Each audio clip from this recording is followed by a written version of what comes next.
સુત્રાપાડા તાલુકાના ધામડેજ બંદર મુકામે આંગણવાડી કેન્દ્રો 5-6ના વડાપ્રધાન મોદીના જન્મદિવસ નિમિત્તે બાળકોને તિથિ ભોજન અને આંગણવાડી કેન્દ્રોની સફાઈ કરીને ઉજવણી કરવામાં આવી હતી।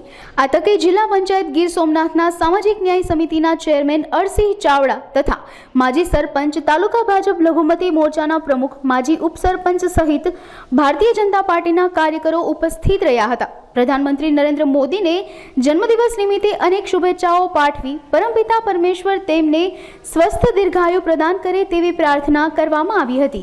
આજરોજ વિશ્વના લોકપ્રિય નેતા નરેન્દ્રભાઈ મોદીજી અને ગુજરાતના પનોતા પુત્ર માનનીય નરેન્દ્રભાઈ મોદી વડાપ્રધાનશ્રીનો આજે જન્મદિવસ હોવાથી અમારા સમગ્ર ધામડેજ ગામના મુખ્ય આગેવાનો, પટેલો, માજી સરપંચશ્રી, વિવિધ સમાજના આગેવાનશ્રીઓ આજરોજ અમે ધામડેજ બંદર મુકામે આંગણવાડી કેન્દ્ર નંબર 5 અને 6ના બાળકોને તિથિ ભોજન કરાવી અને આંગણવાડીના આસપાસ સાફ સફાઈ કરાવી નરેન્દ્રભાઈ મોદીનો જન્મદિવસની ઉજવણી કરી રહ્યા છે। અને આવનારા સમયમાં ભગવાન સોમનાથ દાદાને પ્રાર્થના કરી કે નરેન્દ્રભાઈનું આયુષ્ય લાંબુ અને દીર્ઘાયુ નીવડે તેવી ભગવાન સોમનાથની અમારી પ્રાર્થના।